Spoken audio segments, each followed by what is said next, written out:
Last panel of CMU Summit, the Human-Computer Interaction Panel. In our previous keynote speeches and panel discussions, we have covered many topics in the cutting-edge technology progress. Yet how to integrate the technology advances into our lives has become a growing challenge. Combing the field of computer science, behavioral science, and design, human-computer interaction serves the crucial role of harmonizing technology to facilitate our human capacity. The development of the HCI have already changed and will continuously influence the way we interact with the technology. With the world top HCI institute in our school, this year, the CMU Summit HCI panel are glad to present to you research concepts and real-world applications of HCI. Now, we are honored to have our panel moderator, the Associate Professor of Human-Computer Interaction Institute at CMU, Jeffrey P. Bigham. I don't want to butcher it. Dr. Bigham has received a number of awards for his work, including the MIT Technology Review Top 35 Innovators Under 35 Award, and he just won the Accessibility Challenge on the 14th International Web for AII conference this Friday. Welcome.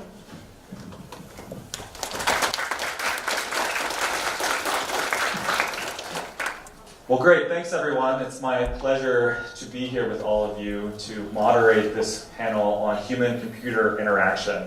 HCI is an incredibly important field because it's a field that connects computing and technology to people. You want to create something new with technology. You want people to actually use it, be effective at using it, to adopt it over the long term. HCI is a field that can give you the tools and the body of literature that can help you understand how to make that happen. It's also the field that we look to use technology to actually understand more about ourselves as people. So as more of what we do is quantified via technology, we can actually start to understand more about ourselves, about individuals, about how we interact with one another. And so this panel will provide a number of different perspectives on HCI, both from industry and academia. And it's my pleasure to introduce our esteemed panelists. All right, so, here's our great panel summary. Here's me. Okay. We have first Imran Riaz. This went wrong. Wave your hands so everyone can see you. Great. Okay, so Imran is the head of UX at Ansys Corporation. He is local here to Pittsburgh. He made the generous offer to talk to any of you who want advice or to talk about HCI and want a local contact. He's also the founder of the Midwest UX Conference. So UX stands for user experience. He is the North American Director of UXPA, Senior Consultant at AEP, 20 years of experience in the software industry, trying to convince all of those technology people that they should really care about HCI. Which should be obvious to everyone. All right, so this is Imran Riaz, and we'll hear more from him in a little bit. Okay. Sorry, my notes are just slightly out of order, so bear with me. All right, we have Robert Kraut. Robert Kraut is a professor here in the HCI Institute, graduated from Yale University in social psychology. More than 40 years of experience in social psychology and human-computer interaction. He does really interesting cutting-edge research on online communities, how people use the internet, group coordination, computers in organizations, and the role of visual elements in interpersonal communication. He's very proud of a number of awards. One that I think is particularly interesting is the Proxmire Golden Fleece Award, which is an amazing award. You should look it up. He also was awarded the Lifetime Research Award by ACM Sig Chi in 2016, which is the premier research organization around HCI. Prior to CMU, he's a professor at Cornell, Princeton, and the University of Pennsylvania, and he was the former director of the undergraduate program in the HCII. So we'll also hear from him. Jaiwei Gu.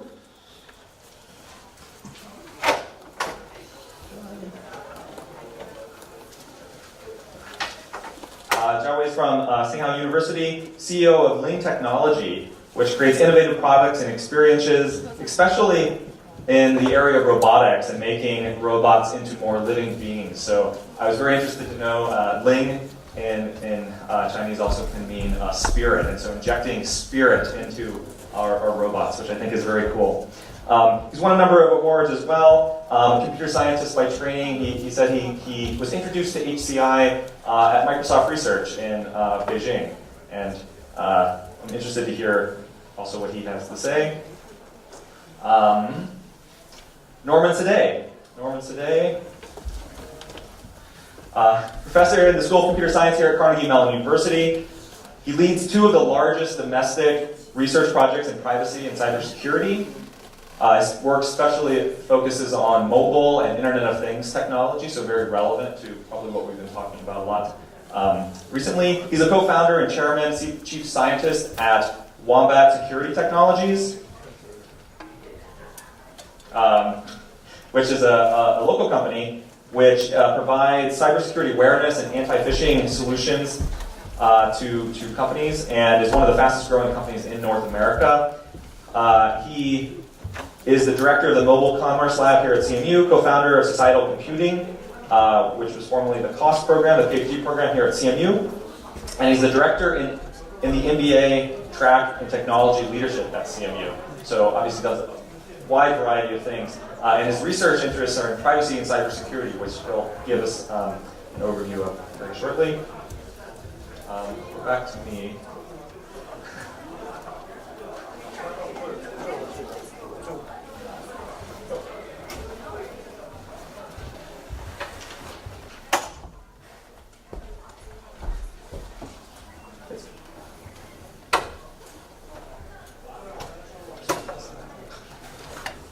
So, Yang Zhao, who is the CEO and founder at Deep Glint.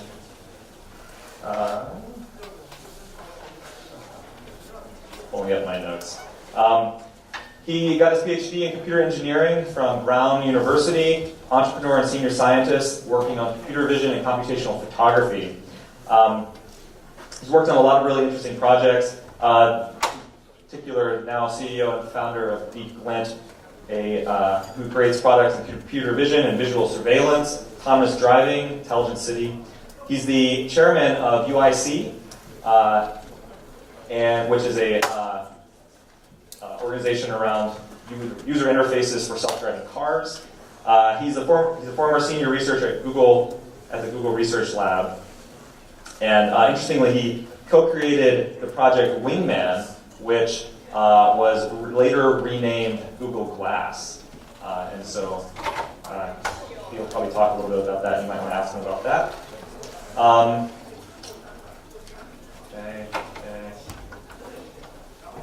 Ling Fan, who I did not talk about that, recently got a doctorate in design from Harvard University. He's the CEO and co-founder of Design, a platform-based design and creative talent solution. So the way I think of it as crowdsourcing for businesses to find interesting, high-quality design and creative talent.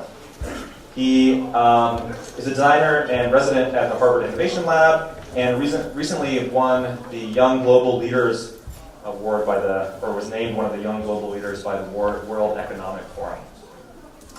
All right, so that is a brief introduction to our panel. And probably by just that introduction, you have started to get a sense of the breadth of HCI, and that a lot of different topics are covered in HCI, from how do you build technology, how do you understand its use, how do you create technology that's likely to better humankind. And so the organization of this panel is going to be, I am going to sit down, and for the next 35 minutes, we're going to hear about a 5-minute talk from each one of our panelists, introducing you to them, their work, and their perspective on HCI. Then we're going to have a discussion period in which I, as the moderator, will will lead a discussion around the future of HCI and current and future trends. And then we're going to open it up to questions. And so without further ado, I will bring up our first panelist, who is Ling Fan, who will tell us more about his work.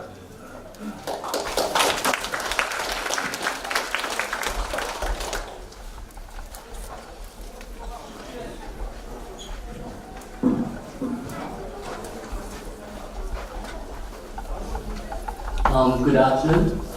It's a great pleasure for me to be here. First time at CMU in Pittsburgh. Such a pleasure. My name is Ling. I'm an entrepreneur right now. Trained as a designer. Has been teaching at UC Berkeley and China Central Academy of Fine Arts for 7 years before I started this company 2 years ago. My company is called Design, a compound word of tech and design. We are a platform-based talent solution, design creative talent solution for medium and large enterprises and institutional organizations. So when talking about design and creative work, people might always think of some geek work, like designing a logo, designing an icon, designing a website. But in fact, when we are looking on the other end of the spectrum, more complex design projects, one can see that if we look at the advertising areas, a number of companies actually taking advertising as their main revenue stream, such as Google and Facebook in the United States and Alibaba and Baidu in China. And they're about 1/5 of the advertising revenue actually goes to the creative production, which is the area that my company focuses on. Our solutions actually consist of 3 parts. First is the Talent Cloud, which we source the best design creative talents from all over the world and building their data profile by extracting features from all aspects that relate to their work performance, such as who they are, what they're good at, what their design aspirations are, and what good design is. And secondly, we then develop a transfer learning model to match designers' data profile with the project and clients behind. And last but not least, we also build a workflow engine, a SaaS solution to make this process adapting to enterprises' daily users with sourcing, payment, liability, and project management. In China, I think the government has been emphasizing a lot on the supply reform. Consumer technology has been developed so exponentially, and these consumer tech companies knows exactly what the consumer wants and really push commodities, information, advertisement, and services to the consumer precisely. Yet on the other side, on the design and creative supply side, still remain almost the same as 40 or 50 years ago, as you can see from the TV series like Mad Men. That is why I think the platform solution for human talents with the data loop can actually come to play a disruptive role in the supply side. Let me give you a very simple example that we did just last month. A company called Youku, which is a Chinese YouTube, is celebrating 10 years anniversary. And therefore it launches 200 million RMB campaign for its rebranding. In its core value, Youku emphasizes diversity in its user base, while one brand design just cannot satisfy all the users it covers. Youku came to us with more than 30 different user group profiling. Well, to name just 2, some are users under 20, male, very domestic, and enjoys Japanese arts cartoon very much, like Cartoon Mania. The other, another sort of a profiling is mid-30, like me, okay. And they really enjoy heavy users of Douban, a book, movie, and music community in China. What we did was to match 30 designers in our database in real time to have the exact feature as those 30 group profiles. They did their own version of design based on the new Youku branding. In this scenario, these designers are both users and producers. They're producers inside of the user group. So within 24 hours, 30 versions of Youku Doodle, imagine like a Google Doodle, were made for a different user group. This is just very small examples of how the consumer data can help the supply side to create. However, we just started, still a long way to go. And I'm looking very much forward to learning from my fellow panelists and the audience. Well, I still have a video to show, but I want to save the time. If you guys are interested in the video, it's on our landing page for our website. Well, thank you.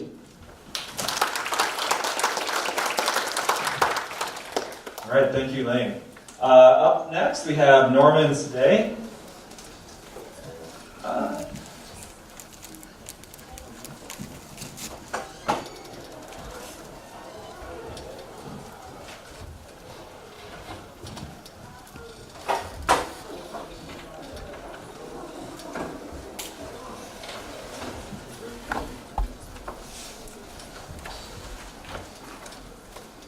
So good afternoon. I'd like to talk this evening about our work on personalized privacy systems. So as many of you probably realize, the technologies that we've talked about over the past 2 days are representative of the data-centric economy in which we're living. That means that pretty much every technology that we are interacting with today involves a collection of information about us.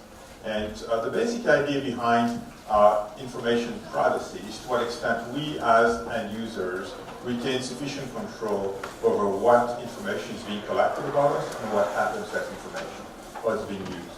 When you ask people to what extent they feel that they have sufficient control, a very large number of them will report that they do not. So for instance, in a recent Pew survey, 91% of people indicate that they didn't feel they had the level of control that they needed to have over their information. Now, some people have argued that perhaps we just have to get used to this, and that, effectively privacy is dead, and that we're all going to learn not to care about what happens to our information. So our research over the past few years has really shown that that's an illusion, and that people actually truly care about what happens to their information. Privacy, as it turns out, is known as a secondary task. So most of the time when you're engaged in various activities, whether it's downloading a new app on your phone, or whether it's using navigation technology to get you from point A to point B, in that context, your primary task is obviously not privacy. Your primary task might be to get this app running on your phone, or to go from point A to point B.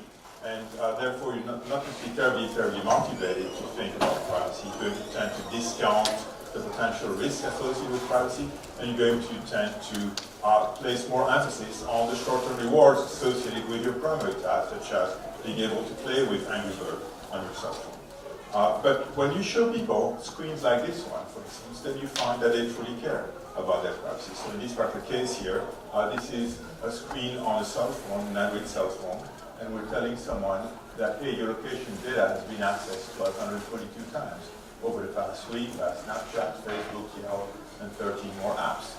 And here are a few different things that you could do. You could say, well, keep my settings as they are and leave me alone, or remind me perhaps in an hour, or go to my settings right now because this is pretty upsetting. Well, guess what people do? A very large number of them will say, show me my settings. This is pretty crazy. I can't believe that my location has been collected this many times. So there are a number of results of this type that really strongly indicate that people actually do care about their privacy. The challenge, however, is that very often you're dealing with very long privacy policies that no one has the time to read, or you're dealing with potentially a very large number of settings, such as the ones illustrated on this screen here. So if you have an iOS phone, you've probably seen those settings. And when you do the math, for instance, a typical user these days has somewhere between 50 and 100 apps on their cell phone. So these apps require between 3 and 5 permissions. Those permissions are basically requests to access your location, your camera, and so on. So if you take a regular user and you look at the number of settings they would have to configure to align what their phone does with their preferences, they might have to configure 100, potentially 200 different settings. That's absolutely unrealistic. Right? And so a lot of the work that we're doing is actually to see whether we could, number one, motivate people to pay attention to privacy when it's still time. Number two, help them manage all these complexities, because expecting people to manage 200 settings is just not going to happen. And so the good news is that through our work, we've actually shown that we can learn people's privacy preferences very quickly. Now, the first question that jumps ahead of itself is, you might say, well, perhaps we don't need all these things. Perhaps everybody feels the same way about these issues. So the interesting aspect of privacy is not everyone feels the same. Different people have different preferences. But one of our findings is that it's possible to organize people's preferences very neatly, and that even if you have a small number of clusters of like-minded users, you're going to be able to predict many of their preferences. And so we've done that. We have, for instance, what we call a privacy assistant for Android users that will ask you a few questions, between 3 and 5 questions, and will, based on your answers to these questions, will be able to actually predict many of the settings that we want to have as far as these permissions are concerned. But we've not stopped there. So this is available now on the Google Play Store for people with rooted Android phones, 5.2 and above. What we've done more recently is we've done the same thing for IoT. And so in IoT, what's really interesting is that often you don't even know what technology you're interacting with. Right? You don't necessarily know there's a camera that's actually watching what you're doing. You don't necessarily know there's a microphone recording what you're doing, and so on.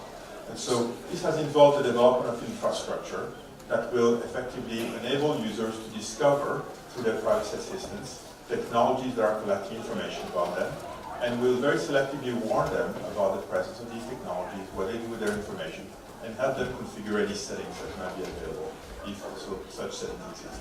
And so our vision in this space, and this is actually technology that's running today, is to help people manage all this complexity so that they regain control of their privacy, and to do so using artificial intelligence and machine learning techniques that will very selectively decide when to warn people about things that they care about, while ignoring all the things that they know users don't necessarily care to hear about. And so we want to have technology that's minimally disruptive, yet enables you to regain the level of control that you want to have, to really feel that you have this privacy that you lost today. And so that's about as far as I can go, and I'll be happy to discuss this some more with you during the panel. Thank you very much.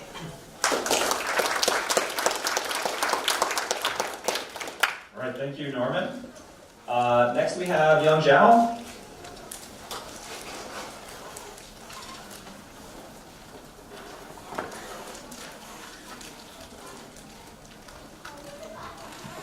Thank you.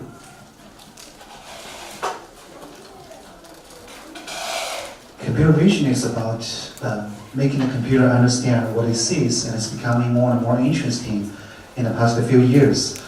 Let me just show you what we did in the past few years on a number of different applications. One of them is surveillance applications. We really wanted to recognize people's identification and behavior. This is a regular facial recognition application. If you have a high-definition camera, you set it up in your office, you can see people's face within a few meters and recognize them. But we're not satisfied with this. So first of all, we wanted to train a face recognizer regardless their facial gesture, illumination, those kind of things. So eventually we achieve such a thing that no matter how hard you try to make funny faces, we can still recognize you. We have a competition in our office where we invite everybody trying to challenge our face recognition by making very dramatic, strange, funny faces, see whether we fail to recognize them. They did a pretty good job. And we even invented a new camera which can do this. We can see people's faces from 50 meters away and recognize them. Well, at the same time, we can maintain a quite large field of view, like this. Then, we can recognize people's face without people being realized that there's a camera around them. We can do that in such weather. Even when people are wearing a facial mask or a hood, they can still be recognized.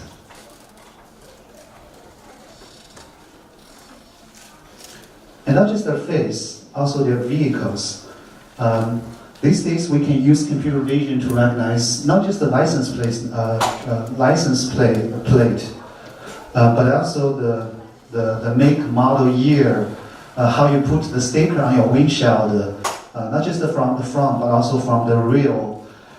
These days, we can recognize up to 4,000 models of vehicles, basically 99.5% of all the vehicles on Chinese road.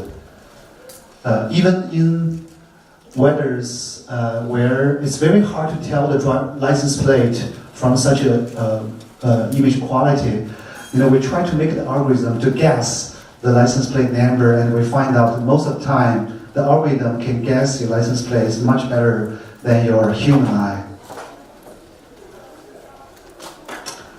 So as you can imagine, when such an AI engine connect to hundreds of thousands of cameras in a city, put together all those information together, you can really understand people's behavior in a very large scale. Basically, if you remember those TV, where the detectives in their office put a lot of pictures and notes on the wall, it's past.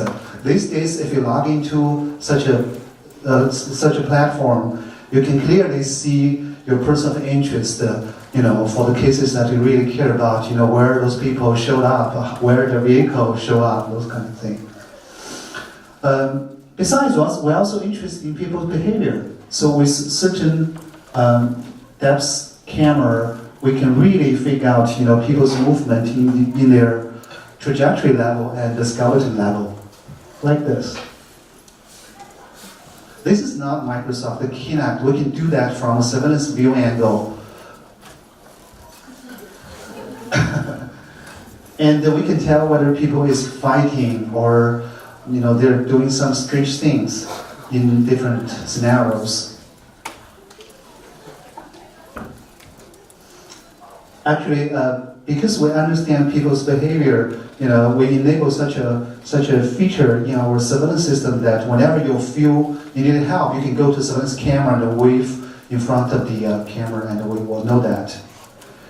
We're also trying to understand the medical visions. This is a computer vision in endoscope. We're trying to recognize all kinds of the polyps and the tumors. And we built autonomous vehicles driven by computer vision. A car with no driver's seat. And interestingly enough, if you get onto those Uber autonomous vehicle, there's two people sitting in the front seat, right? It makes you feel safe. But if you hop onto this kind of vehicle, a lot of time people feel scared, curious, and anxious. So we have to design certain things which I'll cover later, how to make people feel comfortable sitting in such a vehicle. And this is a vehicle that we displayed a few months ago on the CES, which will ship by the end of this year. In such a vehicle, there's no driver's seat, there's no driving wheel. All you have is a set of displays and a couch in it.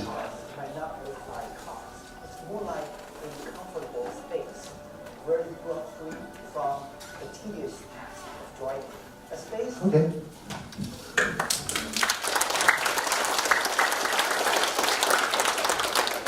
All right, thank you. So you can already kind of see people with very different perspectives and working on both the really cool applications and then thinking also about the implications of some of these applications that we're trying to create.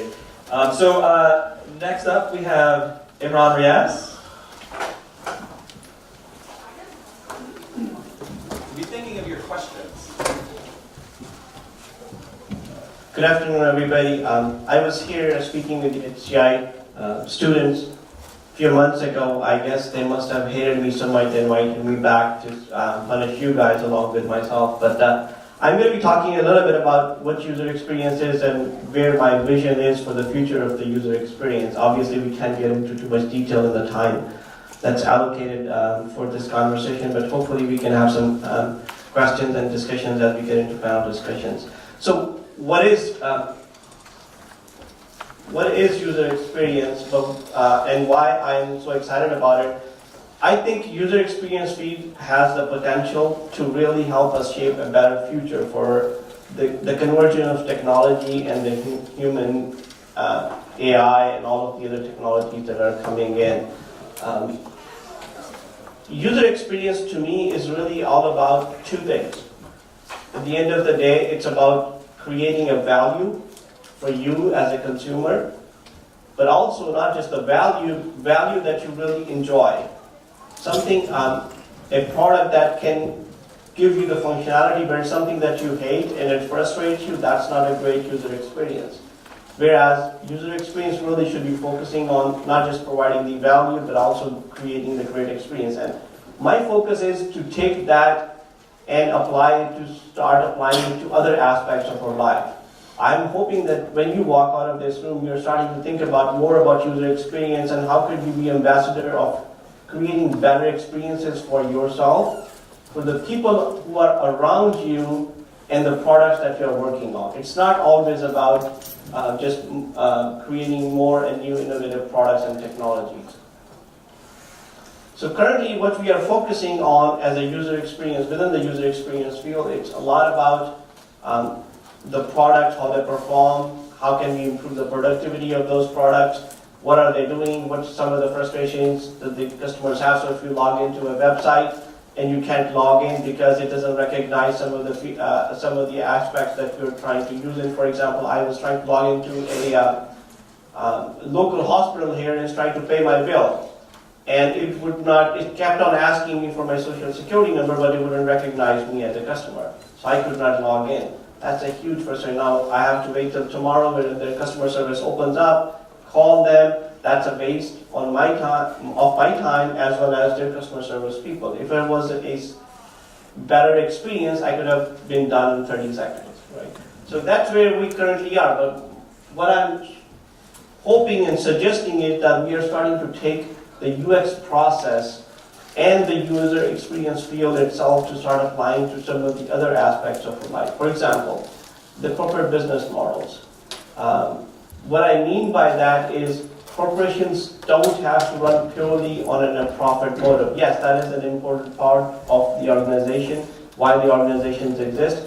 But if you really start thinking about how the organization, the culture, and it works and how it delivers, if it starts to focus on its employees as a customer or as a user and applying some of those user experience tools and techniques that exist, unfortunately we don't have time to go into, for example, conducting usability studies we do for a product, how that would perform in a real world, right?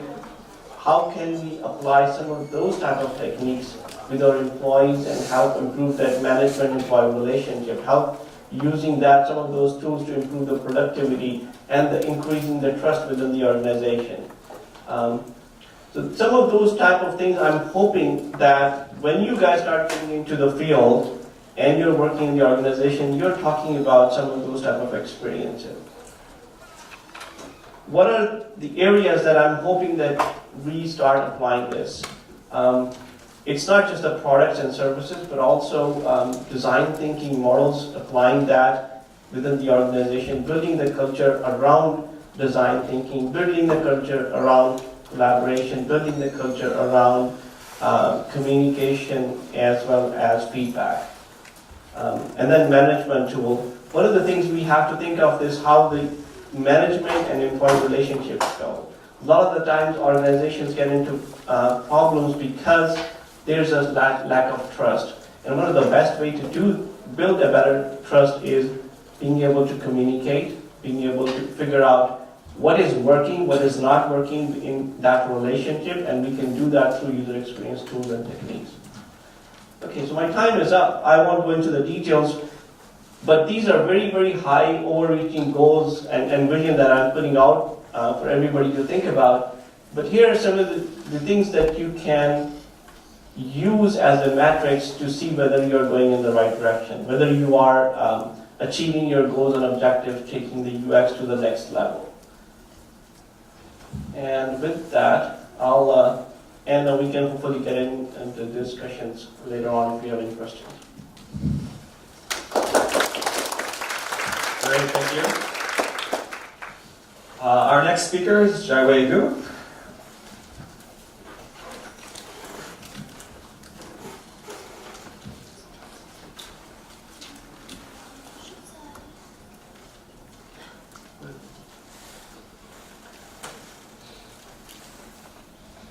Hello everyone, good afternoon. So it's my third time, I think, to go to CMU.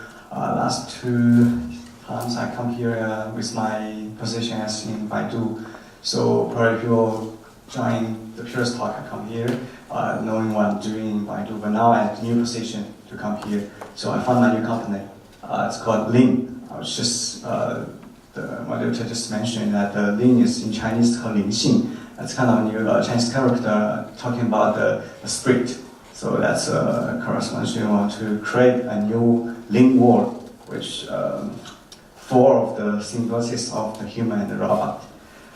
That's our vision. That's the reason we are thinking about we are standing at the transition of HCL, HI, revolutionary. As we all know that AI will transmit and also revolution every business in the business. Not only AlphaGo, because we are thinking 90% of job will take over in the following 20 to 30 years. But actually, we want to emphasize that the simplicity, which is not take over, instead of empower humans, more important.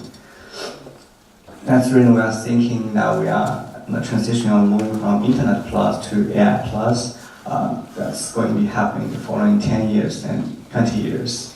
So my point of view that AI is just kind of a tool, which is like whale, like steam engine, but the big data is more like oil or wine.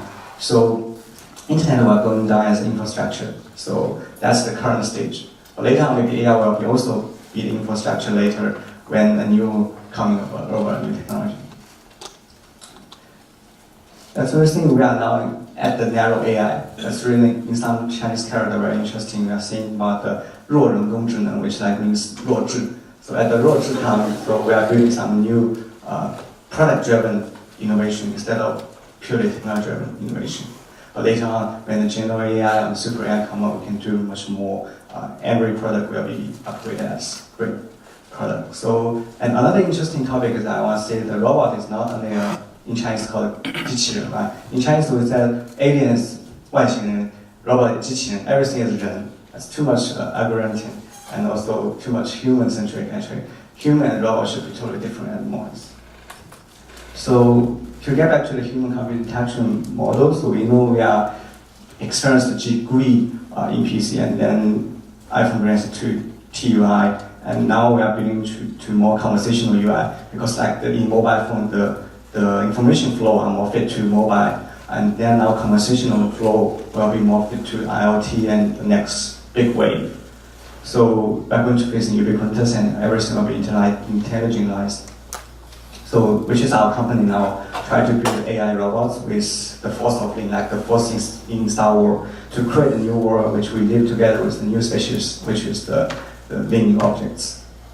So some small video I can show is some projects we are now working on. Sure.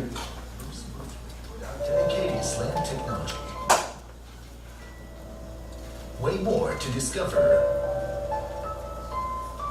It's called Waveboard. Wavebot.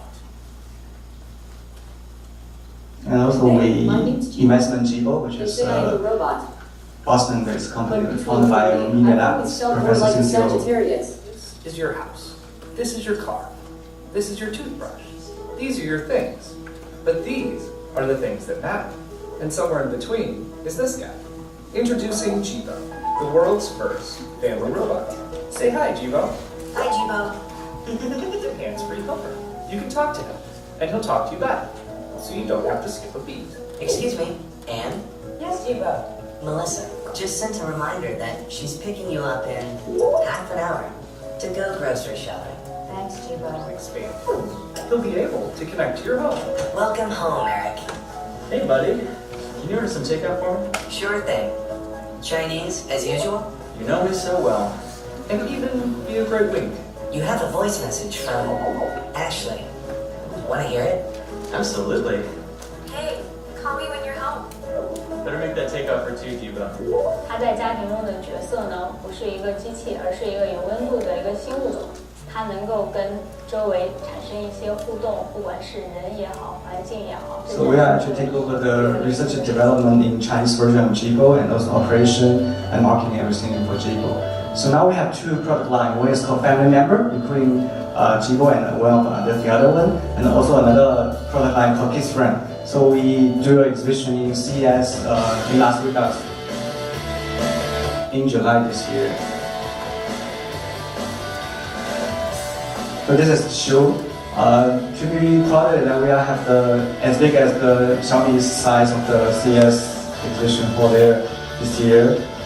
Next year we'll get better exhibition places as well. So you see small, this is illustrator reader robot, which can read the picture book directly for the parents as well. We also have speakers driven by the VUI.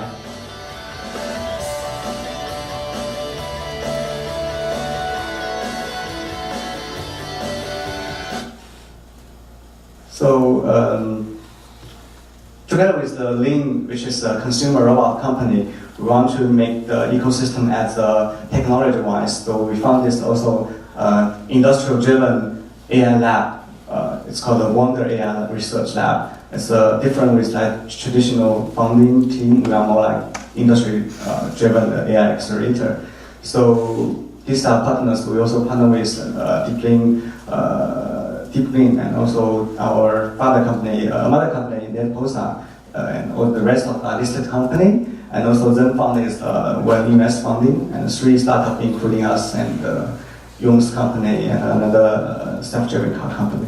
So we also have encouraged to create more talent pool as scientists to be a founder in this organization. So hopefully you can recommend more scientists to us. We can create an incubator for the AI domain. So we are hiring, and hopefully if you want to join us or bridge into the Chinese AI industry, we can actually help. Thank you.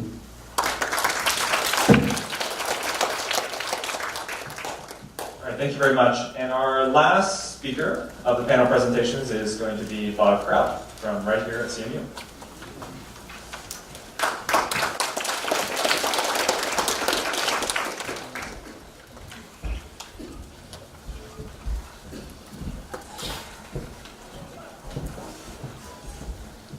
So what I'm going to do is to provide kind of a brief history of HCI and make the argument that we've had essentially 3 eras of HCI.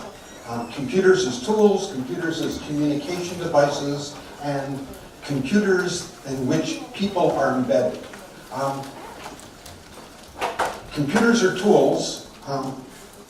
Computers are portals to allow people to access data and computation.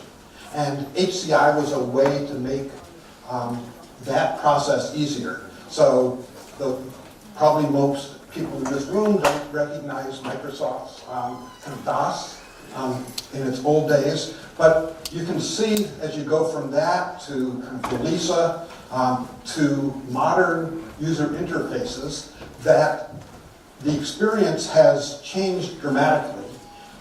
And where computing was generally used by adults in business environments, it now has so many more uses with more kind of different kinds of people.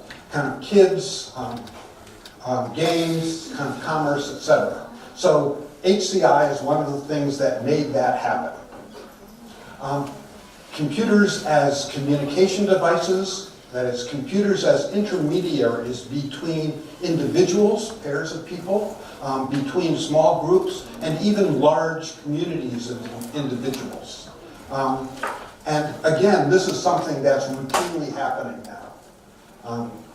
So there are shared editors, there's kind of email, there's video conferencing are all in this domain. And it's kind of routine. So when I started doing work in HCI, I was working at Bell Labs and Bell Communications Research. We were working on shared editors and video conferencing. So kind of 25 years ago. And now it's kind of reality, it's marketplace.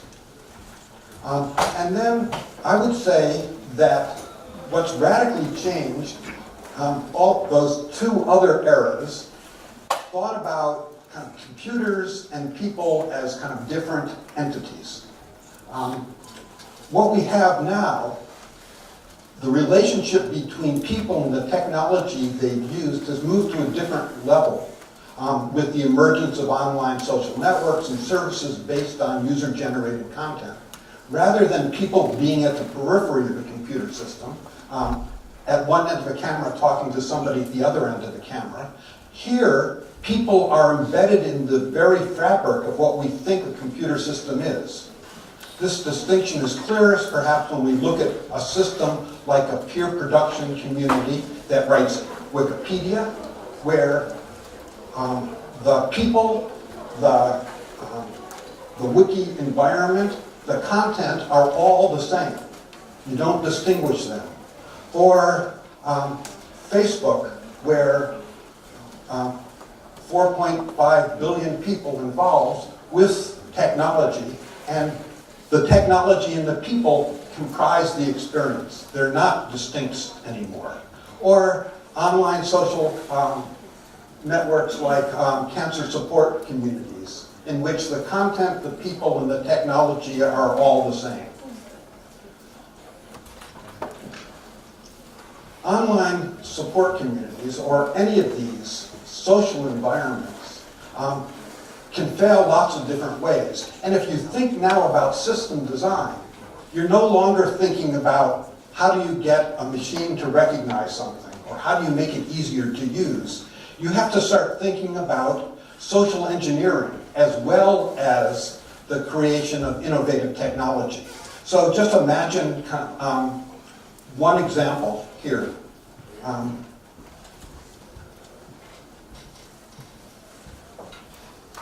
If you're starting an online environment, so we heard about a community of people who are designers who are essentially leasing themselves out to large corporations to do interesting design challenging tasks. In order to make that happen, you've got to deal with what's a typical problem with many online communities, which is most of the people who join leave really quickly. And so if you're a designer of that community, you've got to solve this, what's essentially a social problem, not just a technological problem.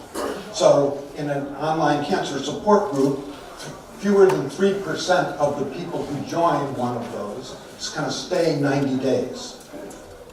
We know that if you can get people to talk to those newcomers, that increases dramatically the likelihood of people sticking around. So if you can get them exposed to a standard deviation, more communication, so people are directly communicating with them, that leads to a 66% increase in their likelihood of sticking around. And if you can shift them towards the particular kind of content that's relevant to them, so say in a support group, emotional support rather than informational support, you can go from 3% of the people sticking around to something like 75% of the people sticking around after 90 days. And you can use that knowledge to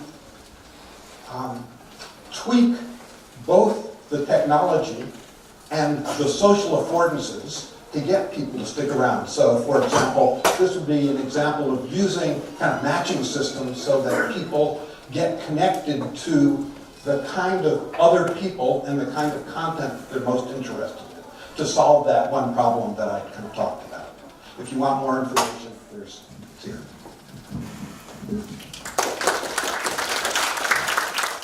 All right, thank you, Bob. I think this is a great example of the kinds of work that's being done in HCI to understand people, and then turn that understanding into clear design implications for people such as yourselves who may want to build new systems that they want people to use and adopt. So now we're going to move to the panel discussion period during this session. And so keep sending your questions in. We have some questions that have been submitted in advance, and we have some questions that that I'm receiving here on this iPad live, so please do keep sending those questions in. One of the questions that we had was asking about the career prospects in HCI. And so I thought that using that as a jumping off point, we could talk about the industry of HCI, and that includes things like UX, and perhaps also touch on perceived differences in how HCI is considered either in different countries, different universities, etc. I know that for instance, not every computer science department in the United States has an HCI presence, and yet we also know on the other end of that HCI is the most popular concentration among Stanford computer science students. So there's this interesting tension, and I think that all plays together with the job prospects question. So with that kind of big prompt, I thought I would turn that over to the panel for anyone who has comments. So I believe that the future is bright for HCI people, and I'm speaking here as someone who is working in the area of mobile and IoT. I think that in some ways you could argue that usability was perhaps significantly easier when you were dealing with programs that were written primarily for desktop computers and laptop computers and users sitting at desks and having the benefit of a mouse and a keyboard. Mobile has shown that as you start relaxing these assumptions, which you have to do in mobile, and if you move on to IoT, you have to relax these assumptions even more. Understanding users, dealing with all the different constraints that will emerge under different contexts of use and different scenarios really requires expertise that someone who's been trained primarily in the more traditional parts of computer science just doesn't have. And so if you look today at a mobile app store, like Google Play or iTunes with a couple million apps, the vast majority of these apps are absolutely unusable, which is why they're not being used. People download them, and then they might try them for a couple of minutes, and then they give up. And it's not because the code crashes, sometimes it does too, but just because people who build these apps just didn't have the background required to turn them into successes. So in a nutshell, and I think I should let others speak, I think that the future is very bright, and the demand for people who understand HCI and can turn it into practical, successful solutions will only continue to increase. So I direct the undergraduate program at HCI, so think about job prospects a lot for those students. I agree with Norman that the prospects are great, but in industry, so I spent 15 years in industry, kind of moving back and forth between academia and kind of an industry. When I started, there was nobody doing kind of HCI stuff. Now, you go to Facebook and there's, for example, lots and lots of people kind of doing user experience. On the other hand, the melding of user experience and more technical features is what really makes a student stand out. So I know, for example, at Facebook, just PhD interns, so people who are just there for the summer, somebody with exactly the same background, so a machine learning person who's billed and gets a job as a machine learning person, language technology, will make $9,000 for the summer. That same person going in and getting a user experience job will get $7,000. So while Facebook is hiring lots of user experience people, the value that they place on them is not as great as the value they place on somebody with more traditional technical background. And just to jump in on that, the one interesting thing I found working with AI students, for instance, is that they are more highly valued, and yet when they go to the company, they often find themselves building user interfaces, usually badly. It's interesting topic we raised at this point. So I would say from different industrial view or education view. So in education view, we all know that HCI is very multidisciplinary, multi-background. Similar AI. Also most AI people are from all different background. So now AI and the HCI match together because they are all multidisciplinary. But for the industry view, it's interesting. I don't know if you see my slides in the first view. I said we are seeing at the transition of the HRI and HCI revolutionary. Every time the HCI revolution will create such a big company, whatever GUI, TUI, or different like CLI, every time giant company will come through the revolution of the interface. So that's the reason we'll see business part and industry part. HCI is so much important that we just discussed in the room that before always business was technology driven a lot, right? Periods like 20 years or 30 years. But in the short time, like 5 years now, 5 years later, we are seeing more and more user interface driven, or we call it more a human side driven business will come up, because you see that before Google, they do, and now you see the new come up like Snapchat. All the new innovation company is different. So the German part is different.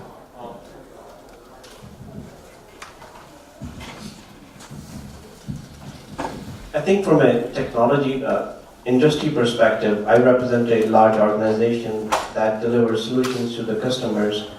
And I'm having a hard time finding qualified HCI folks, user experience folks. And so the future is really bright from that perspective. Yes, there is, as Bob alluded to, there is a pay gap slightly, but it's catching up. When I started out in the industry, nobody had heard of the word user experience. If anybody, it was usability and user-centered design.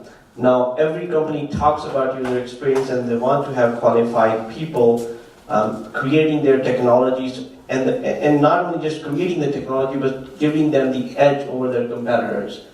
And I see user experience giving the organizations that tool, that competitive edge when it comes to competing and beating their competitors, but also delivering that experience that customers love and they want to stand outside the Apple store for 2 days before the next iPhone comes out.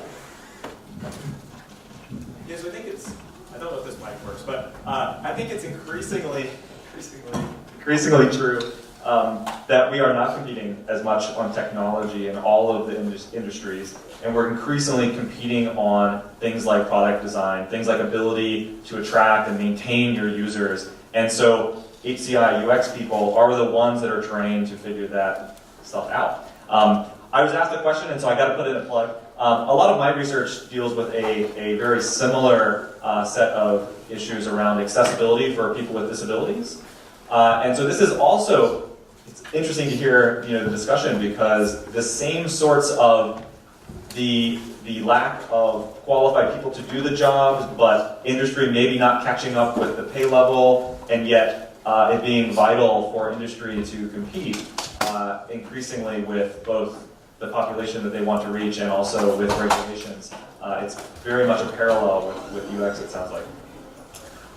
So one other question I had, because I noticed that there was a bit of a split in the presentation. So I think there were some presentations that were very much technology focused. What can we do with AI? And then there were some presentations that were more, well, how do we understand people? What are the trends in kind of the HCI and what users want to do? And I wanted to tie this maybe back to, you can see if this is a good prompt, a kind of classic debate in intelligent user interfaces, which is this difference between direct manipulation, so the idea that users have more or less direct control over their data, the computer system that they're working with, and the intelligent agent approach. And a lot of what I see going forward, and the trends that we think are going to become even more popular, such as conversational agents and things like this, by almost their very nature cannot be directly manipulated. And so we are now trusting the AI system in some way to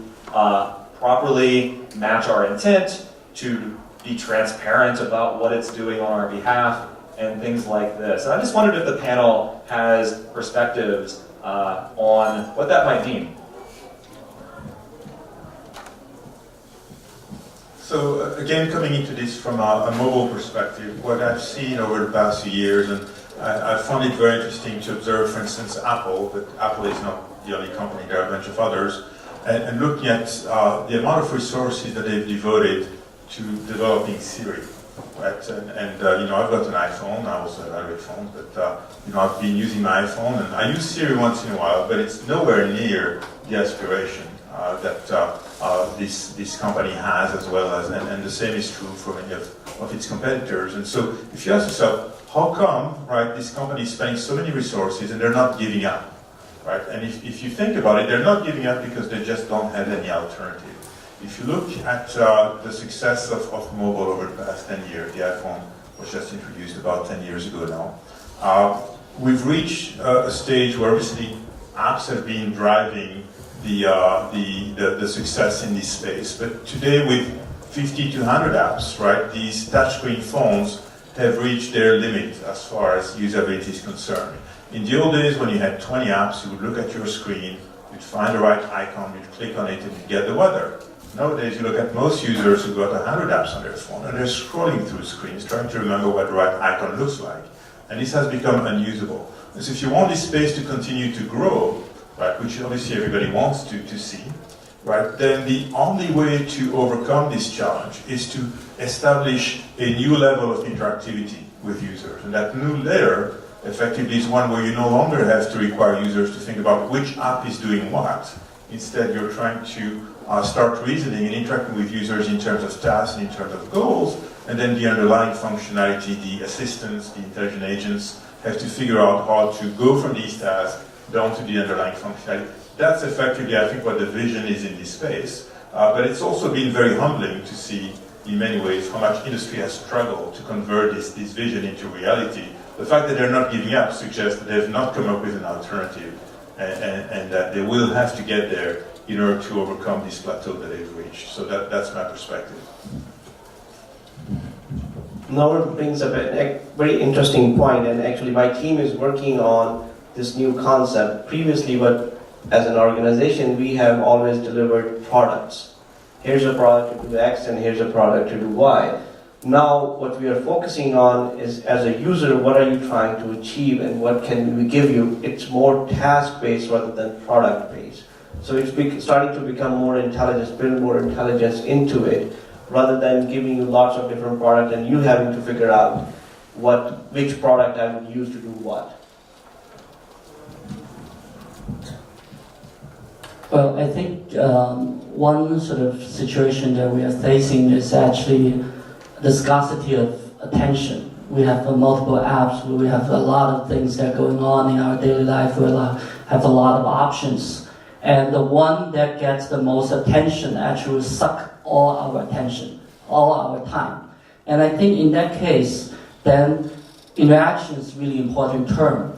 So it's not about educating, it's not about, delivering. It's actually about certain service, certain human through a tool that interact with the user. So the interaction build a connection between the human and the user, between the user and the product, between the service and the product, between the information and the user.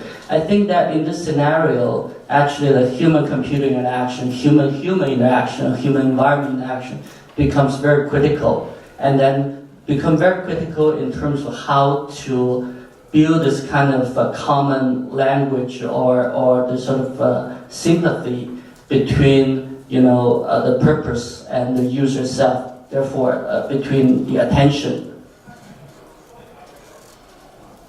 All right, great. So there are a lot of questions even coming in about HCI as applied in different countries or in particular different cultures. And so there's one question: I'm running a startup based in Japan and have offices both in China and US. Considering HCI, I noticed there's differences in culture and background. And I was hoping the panel might discuss either how you in your professional practice have dealt with such differences, how these are reflected. So for instance, is there just some common interface that will work for all cultures, or do they need to be personalized? That might be a leading question, or a leading answer. But anyway, does the panel have perspective on what people might be thinking about, if not answers to that question? I'm just going to start a little bit. There's a very recent report called Design Tech Report by a designer as well as a technologist and investor, John Maeda. It actually has 2 pages very specifically on the user experience pattern, the very unique user experience pattern in China. I think the past few years, that with the sort of a mobile age coming into Chinese users, actually a lot of new user experience pattern happens for Chinese applications and softwares, some of which actually relate to how to bring the offline experience back to online. So you see QR codes everywhere. You see by scanning a QR code, you can unlock a bicycle, you can do the payment very easily. I think all those kind of user experience are very locally happened, very related to the sort of inherent culture of certain areas.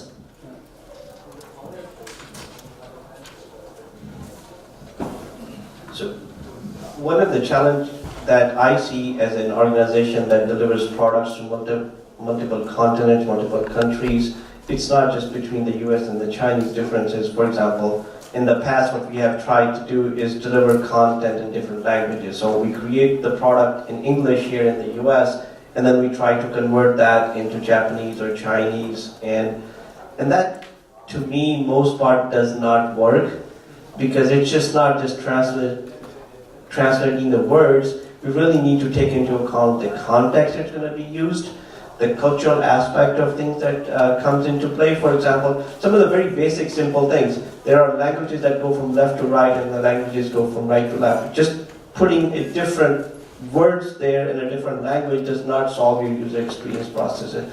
So we are starting to grow as an industry and starting to mature. We're starting to look at cross-cultural differences. We're starting to look at mental model differences. We're starting to look at how economies work in one country versus the other ones, and that is starting to reflect itself in some of the design decisions we are making. I can only agree. I can give some more examples. But culture is clearly critical in terms of adoption. If you don't understand the culture, you're going to fail. I can talk about a company that I started 9 years ago, Wombat Security. It's about cybersecurity training tools that we sell to companies worldwide. We have now 30 different languages that we're covering, and just translating is not really going to get you there. So for instance, some of our early solutions involved training games, including fairly racy characters in some situations. When we started trying to sell that in the Middle East, it was very clear that was a no-no, and we had to adapt our content. But beyond different countries, cultures in different countries, what we have also discovered is that even within a given country, you often have different cultures. And so, for instance, these very same kinds of training games will work well with certain types of characters with a younger crowd, but you're going to have to actually sell fairly different kinds of versions of these modules when it comes to presenting them to perhaps more mature employees, or even trying to get to sell them. There are actually different perspectives that will come into play. So when someone has to go to the board and say, we're going to buy this training game, people tend to frown at them even if the game is very successful. And so if you can convert that into something that looks a lot more serious, they go to the board and they say, and by the way, there's also a fun version of it, and it might work well with a younger crowd. That tends to work also very well. So cultural aspects clearly critical to adoption. That's what I wanted to say. On cultural difference, I remember the first project I done in Microsoft when I was intern is to tell the difference between the culture by website. So we hypothesis the information density tolerance is totally different. So we do a lot of experiments to prove it, but the result is not that clear. So to me, I would say the big trend now we can see it's always the same. Commonness is bigger than differences at this point. From mobile internet to AI later on age. Lin just take one example. I would say emphasis on that. The example is interesting because after the mobile internet, all the company now in China are going very fast, even faster than the Silicon Valley company. China are good at micro innovation instead of like the purely trying new things in US. But the only thing is because the majority of the user can help to practical, iterate, much faster.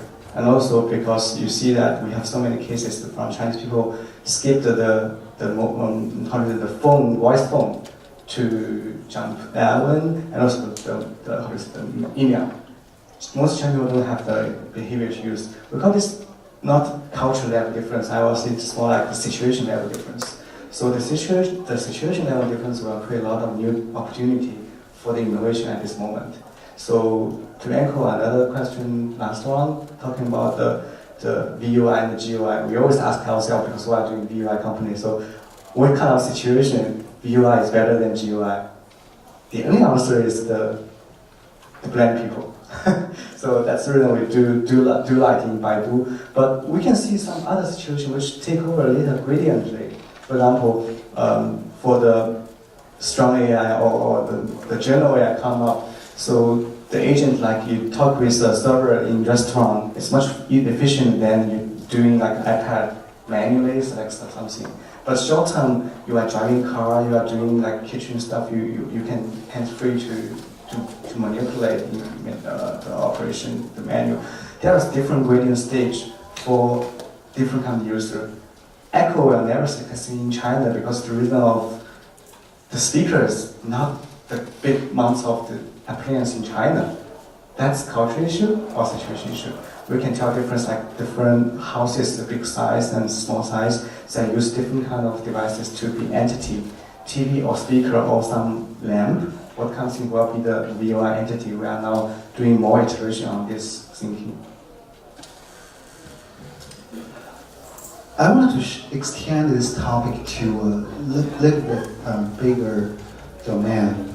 Sometimes not just the culture, but also the different role that different people play, that even in the same house will make a huge difference to user experience.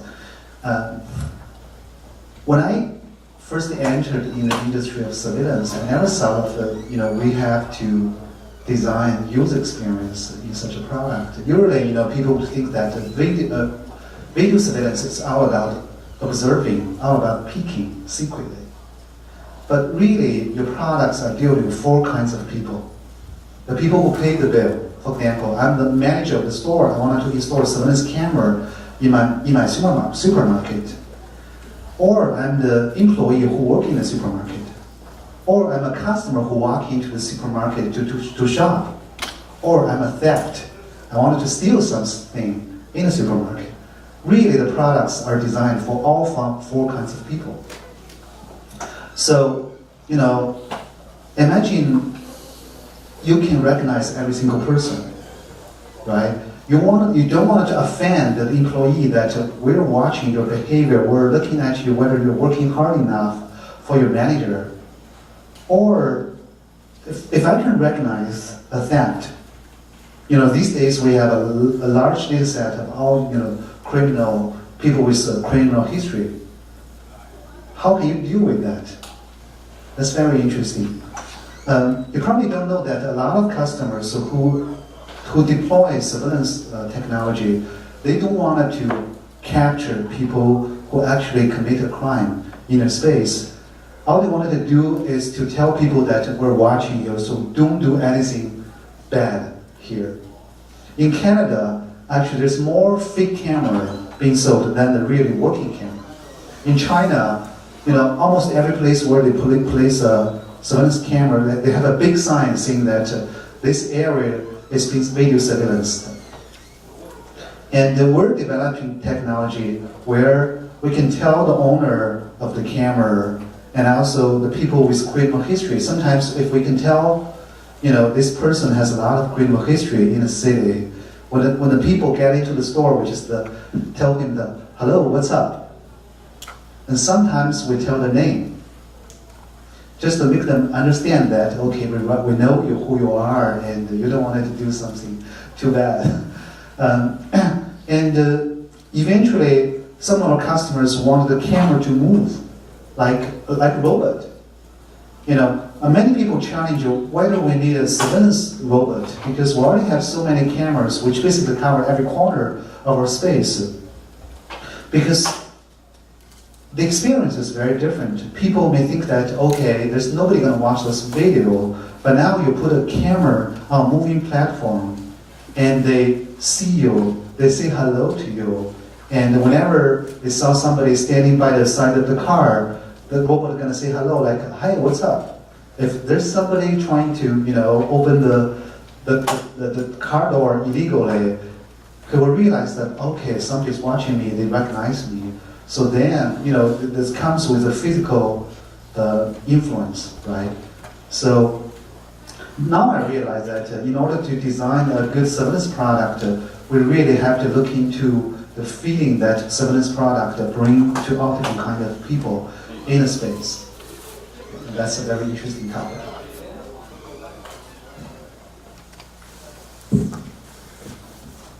That is a great bridge to a question that we got, which is related to, I guess I would say that oftentimes when we are developing new technology and when we are trying to, say, get a startup or a venture within inside a company kind of going, we are kind of hurtling as fast as we can to try to get that to work and to satisfy investors, put out a product. And a lot of times, we don't have the time, or feel that we don't have the time, for thinking about UX, for thinking about accessibility, for thinking about privacy, for thinking about even kind of higher level questions of ethics or values, right? And so the question that we got was essentially asking when that gets considered, who should consider it, and I guess I would broaden that out to even as HCI practitioners and researchers, when does HCI get considered, or does it? Does it need to be? That's an excellent question, and I think from an organizational perspective, I'm coming from a perspective of a large organization that is delivering solutions to engineers all over the world. What my approach is, HCI should be part of each and every aspect of the organization, from a product development perspective, from the ideation perspective, from quality perspective, from a security perspective. All of those has aspects that the HCI, the UX folks should play an important role. For example, if you are thinking about, I'm going to create this product from a marketing perspective, from a product development perspective, do you really understand who you are creating this product for? Or going back to the earlier topic is differences in cultures. One of the things that I have for my team and the people within my organization, you are not the customer. You are not the user. You don't really represent the user. So we really need to understand who they are. So we should be having the seat from the get-go all the way to the end and coming back in a full circle, getting based on the feedback.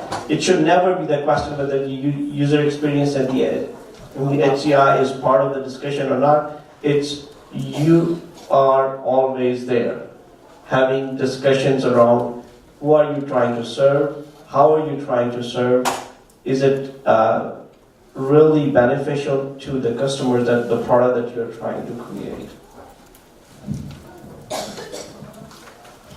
I think I can only agree, but I suspect we're all going to agree here, right? So clearly, user-centered design, critical to success. If you ignore it, if you look at usability issues after the fact, you're going to fail. The same applies to privacy.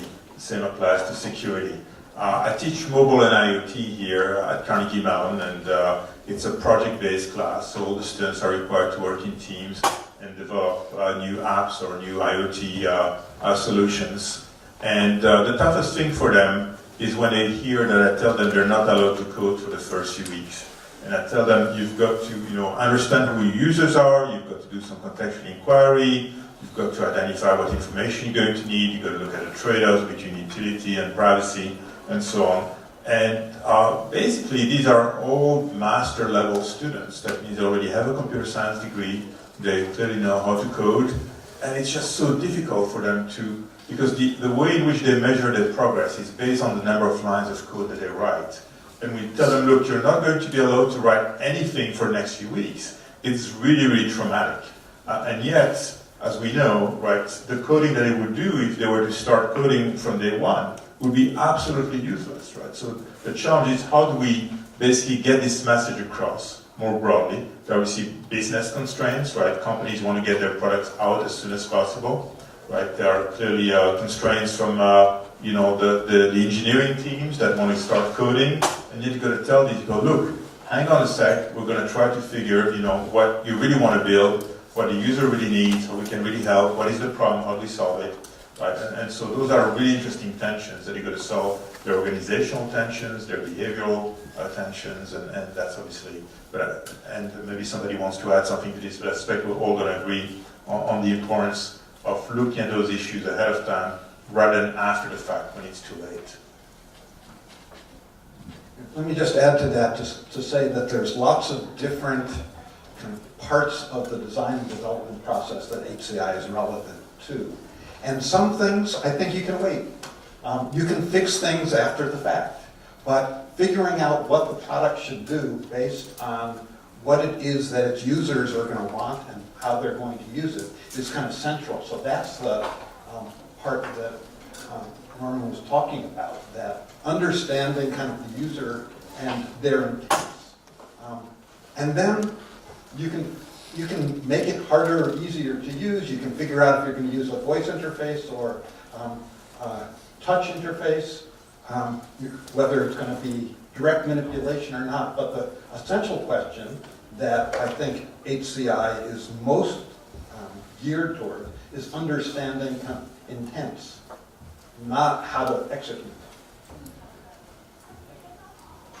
I remember a diagram that's interesting. It's one circle is HCI, the circle is UX, the circle is design, the circle is what else have usability. It's crossover something, it's difference or something. It's a big topic that design thinking now is a very big MBA and all the MBA courses. Everyone should know about that because all care about the user experience of the whole process. But HCI is different. When I was participating in that one in Microsoft, we also see that the touch screen for your document touch.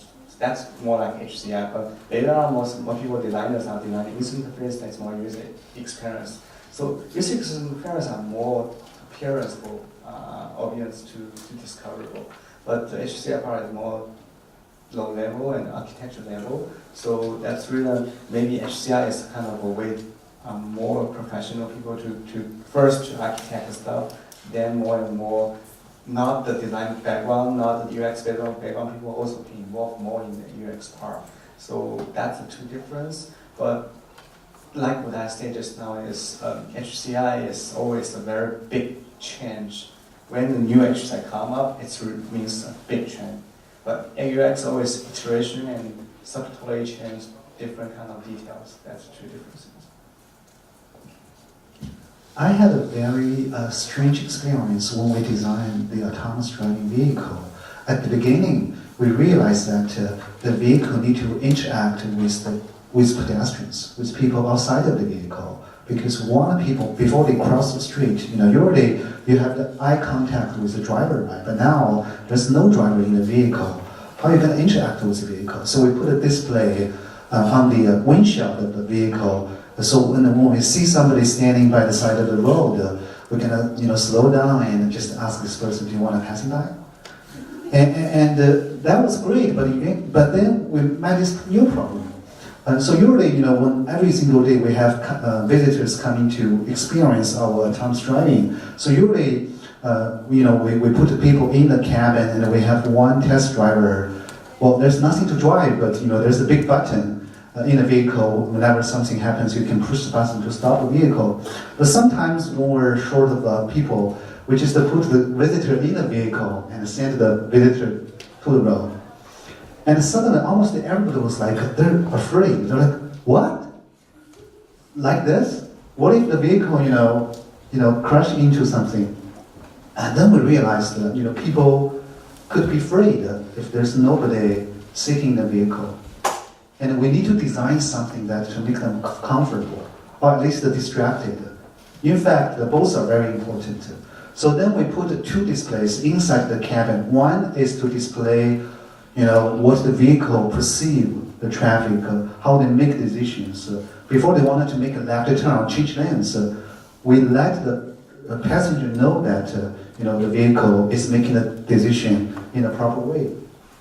The second is we put some music and we put some introduction material about the site outside of in the park, so that we can distract their attention. So they put their attention on the stuff, outside of the car, so they don't worry too much about it until that becoming very important.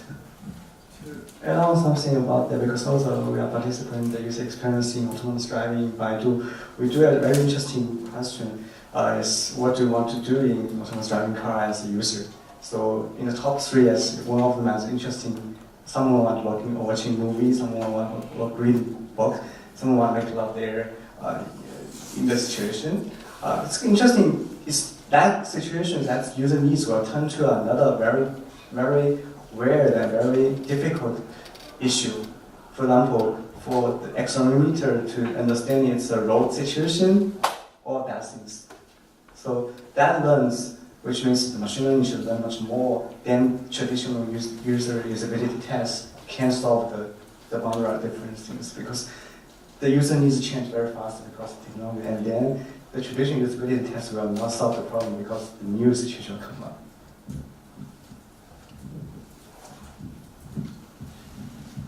I think one of the things we also have to thinking about from HCI UX perspective is, as we start moving into the AIs and autonomous vehicles and things like that, there is no person driving as we were talking about. And then there's these legal issues that start to come into the picture, right? What happens when there's an accident? What happens when the participants are doing that the government doesn't approve of inside the vehicle, right? Those are the things that you can test applying some of the UX tools and techniques and figure out up in advance how to handle and how to deal with those type of situations. That's what I was talking about earlier, or taking on the UX tools and techniques to the next level and see what can we do with those in developing a better future for us. Great. I think it's really interesting. All of us agree, and yet we often see that companies, startups, others don't do this. And often when you talk to them later, they'll often say, "Oh, I wish I would have." Before I wasted a lot of time on a product that ended up having no chance of succeeding. And so, Imran and I were talking earlier about how a large part of the job in being in HCI is this evangelism. So the evangelism of, what you should really do is understand your users before you build something. You should iterate quickly on lower quality, lower fidelity prototypes so that you can get a better sense of whether it's a good idea before you invest a bunch of resources in building a final thing. So unfortunately, it seems that our time in this panel is at an end. I want to thank all of my fellow panelists for being here. That was a great discussion and obviously really great work that you're all doing. So thank you.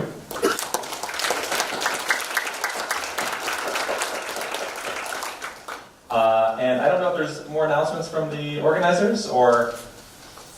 Yeah. Please feel free to go back to your seats. Or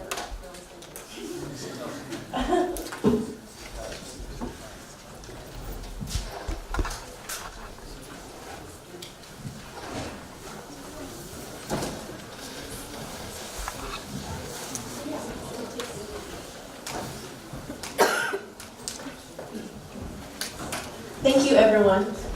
Please join me to welcome our final speaker of today and of CMU Summit, Ms. Yijia Zhang. Ms. Zhang is the co-founder and CEO of Xtacker. She was on the China Young Innovation Leaders panel previously, a technology media company targeting top talents and startups. As co-founder and chief editor, Ms. Zhang ensures Xtacker's reporting quality, which has attracted more than 1 million fans over 50 countries. She has also established a database of 10,000 tech elites and a global network of entrepreneurs from top 300 universities. Xtacker has organized more than 100 events with over 10,000 participants and was selected as a T+ Top 10 Content Startup Star by Tencent. Let us welcome Ms. Jing on stage for the closing remarks.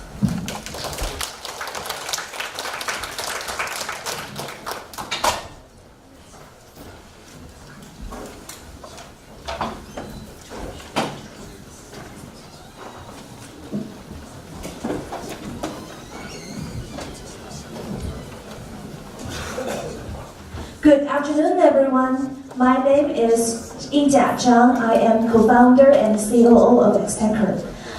I feel very happy to be here today because just 2 years ago, we founded Xtacker. And today is Xtacker's 2-year-old birthday.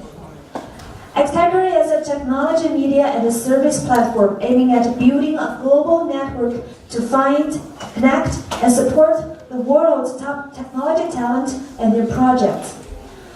What makes today more interesting is that here, CMU is where Xtacker starts. 2 years ago, our first baby step was attending the CMU Summit 2015. And that is why I always tell people that the CMU is our lucky place, our starting point. To tell you the truth, I also got a same-time invitation from Carnegie University, and of course I chose this one. 2 years ago, I handed in my resignation to Baidu and founded Xtacker with my business partner Tom. At that time, I was just a 24-year-old girl who graduated from School of Mathematical Sciences in Peking University for only 2 years and knew very little about how to run a business. And you know, the one who knows nothing fears nothing. I still remember the day I left Baidu. I posted a moment in my WeChat. Only the child without umbrella will run in the rain. If you asked me what Xtacker is at that time, to be honest, I didn't have a clear answer. Let's start from the name Xtacker. Okay, tech means technology. Tacker stands for technology talent, and X is the element, which is always unknown and stands for possibility and potential. The name sounds cool, but back in 2015, this name was all I had. At the very beginning, I had no idea how to run the business model, and all I had was a strong feeling, which was also shared by my partner, that the technology talent are substantially undervalued at that time. Before Xtacker, I was in charge of Baidu's O2O business. At that time, China was crazy. O2O car wash, O2O luxury care, O2O pet services, and O2O massage. O2O was everywhere in China, and I saw too many O2O startups in the market, and I just can't get rid of one doubt. How can one business continue when its operation highly depends on burning money to get users? And how can one business be truly valuable when it is just some concept innovation but cannot improve efficiency at all? My major was math during college, which formed my scientific thinking. It pushed me to stay alert, and I kept asking myself the question, what exactly is good innovation? The criteria for good should be the value. In other words, how the innovation could benefit the world. I believe the greatest benefit for the world is the capability to improve efficiency or save people's time. How to improve efficiency? The answer is clear: innovative and applied technology. Technology has one sole goal: to improve efficiency. If we look back to history, when technology improves the level of efficiency for over 100 times, can it be called an industrial revolution? In the first industrial revolution, steam engine and railway are invented. In the second industrial revolution, electric lights, telephone, electric motor are brought to the world. Production was no more limited in families and small workshops. Human beings could produce hundreds and thousands of batches of goods through factory. And in the third revolution, the information revolution, we witnessed the birth of computer, internet, and mobile phones. The world is totally different because the way we get information becomes extremely different. And people got asked, what is next? To predict the next industrial revolution, we need to trace back to the market need.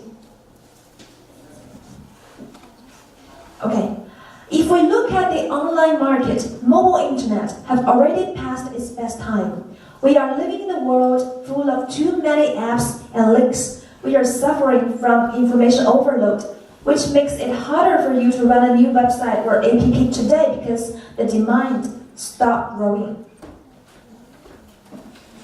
And if we look at the offline market in China, over the past 10 years, our labor cost has grown 3 times higher.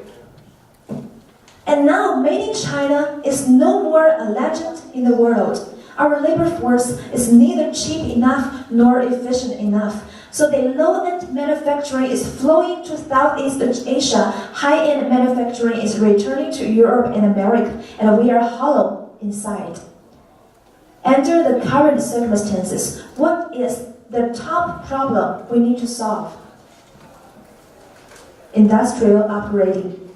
Industrial operating is the key for the next revolution, and what powers industrial operating is innovative and applied technology. Big data, AI, IoT, new materials, and information security, aerospace technology, fintech, biotech, and healthcare, these areas are what Xtech really cares, where technology meets application. So, start from April 2015, we began from Peking University and further contacted the alumni of top 300 universities from all over the world. We collect the best technology projects at a very early stage and treat these projects like a pearl collector. Just as what I said in the beginning. When we started this business, the technology talent projects were substantially undervalued. We try to introduce and promote the great technology projects we collect to investors in China. And I remember that I wrote hundreds of emails to them with the BPs of these projects, only to get replies like this. We are not interested in this field. We focus on O2O, consumption upgrading, online live streaming, etc. Obviously, we hit a wall, so we had to try another way. If people don't understand the value of them, why don't we express the value of them? And this is how we entered media industry. May 2015, the first day when Xtech's website went public, we started with a clumsy way to promote the projects. We contacted the top talent one by one and wrote long, original, in-depth reports to help them spread their business ideas and values. And at the same time, our goal became clear. Firstly, we should build a trustworthy technology media to bring us to a wider stage to connect more projects and talents. And through collaborating with governments, companies, research labs, and universities, we could step by step build an integrated service platform for technology innovation to maximize the value. 2 whole years have passed. What have we done? Please allow me to briefly introduce our achievements. Nowadays in China, people identify Xtech by 2 key words: deep content and top talent. In a fast-developing and highly competitive technology industry, the real game changers are so different from traditional businessmen. They need to be top talent, and top talent are always hard to understand and satisfy. A shallow and low-threshold service model is the least attractive, so we have to go deep. We have to always stand beside the real technology talent and choose what they choose, value what they value. So from the first day Xtech established, we were determined to do so, to go deep in the industry. So how to go deep? Firstly, media. Xtech has built a large media network, including our website, www.xtech.com, mobile app Xtech, and WeChat account, and official media accounts in total 19 channels, such as Toutiao and NetEase, to deliver our reports. Our reader base now covers more than 50 countries, Number of our readers reaches 2 million, and now we create over 10 million page views every day. And to ensure our content quality, we have a standard operating procedure for our journalists. We also have a very professional, experienced editorial team for quality control. In the past 2 years, we collected over 20,000 technology projects and helped branding over 3,000 of them. According to statistics, projects in Xtacker platform reaches a valuation of 300 billion RMB, and that is a significant number to achieve in 2 years. I noticed that today, many of the guests here are familiar faces. Many have had exclusive interviews with Xtacker, and I feel delighted to say that Xtacker is now the first name that jumps out of many CEOs' heads when they need media coverage, especially at the turning point of their career. And here is a list of names and stories that Xtacker has covered. And these are their feedbacks after they read our coverage. Many of them think that Xtacker's coverage is the best and deepest they ever met. With the effort of our professional journalist team, Xtacker was selected into T+ Top 10 Content Startups by Tencent in 2016. We also established Xtacker Mafia Consulting Group.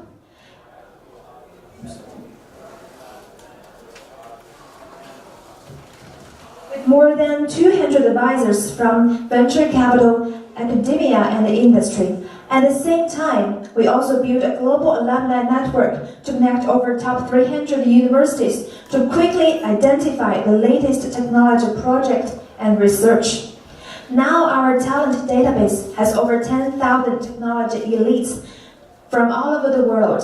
And to make full use of our knowledge and data, we established Xtacker Research Institute. And our research team provides a weekly industry report to help us respond to the fast-changing knowledge structure. And we have organized more than 100 online and offline events globally, attracted more than 100,000 participants. We have partnership with many top universities like CMU, Stanford, MIT, Peking University, Tsinghua University, and so on, and also have collaborations with many top technology institutes and government offices in China. Our brand, Xtacker, is gradually becoming an industry standard for technology coverage. Besides, we are actively reaching out to vertical industries, and we started a Tech Plus plan to provide a multi-dimensional service for the technology companies in branding, training, resourcing, and some other aspects. We have offices in Beijing, Shenzhen, Hangzhou, and Silicon Valley so that we can get first-hand information from different places in the world. And 2 years has passed very quickly. And we are so pleased to see that technology becomes more and more popular in the market these days. In China, VC, government, and traditional industries are all eagerly coming to us for the detailed information about the frontier technology. And I have clearly realized that nowadays, the mission for media and the service platform has changed a lot than 5-6 years ago. In 2010 and 2011, at the peak of mobile internet, anyone who fed users the largest amount of information would win in the market. Many media startups were founded in that booming wave, with most no threshold, carrying quantity over quality and depth. Most of these media platforms earned users fast and lost them fast too. Today, things are totally different. Every day, we are living in the explosion of information, and we don't know which ones are important, which ones are not, which ones are valuable, which ones are a waste of time. People need less than more. They need a really professional, original, and inspiring media platform provided by someone who really understands what is valuable. Hotspot changes so fast. Yesterday, it was intelligent hardware, VR, AR, and now it is AI. Who knows and who decides what we are talking about tomorrow? Xtacker is not a hotspot chaser. We are the people who really care how technology innovation can make the world a better place. And we find the potential leaders before they are known by the market and follow the ones who have long-term views. We dare to stand in the center of this technology turbulence and help the public to access such perspective. In the past 2 years, I have been an entrepreneur, but I am also someone who served the entrepreneurs around me. I witnessed the unbelievable growth of many technology talent, and I feel so proud to contribute my power to help them. Many of them still didn't get a chance to be known by the public, and in fact, they are living in a world at least 5 years ahead from us and are waiting for us in the future. It takes courage to do so. There is risk, loneliness, and many other difficulties we can't even imagine. But you won't see the difficulties in these future people's eyes, and you only see light. They may have made crazy decisions, but they are not afraid because they have faith in it, and so do I. I believe that top talent are always the key aspect in the technology industry, and I believe that in the future, technology will not only be a vertical category ranking after politics, finance, military, entertainment, and sports. It will be a fundamental concept, something like big data, IoT, and AI, a concept that is so basic that from the primary market to the secondary market, from government to investment organizations, listed companies, and high net worth individuals, nobody can live without it. And the new era is coming faster than we thought. According to statistics, there is a new AI company established in the world every 10.9 hours. In China, with the support from government, technology startups are becoming a major sport in Chinese market and has become the fastest growing business category in China. This is what X-Techers go in the future. Like Bloomberg, we will be a provider of the most valuable first-hand business information and build an integrated platform to support technology talent and companies and realize the full value of them. Finally, let's go back to CMU. It's interesting, in the past 2 weeks, CMU and I seem to have some chemistry.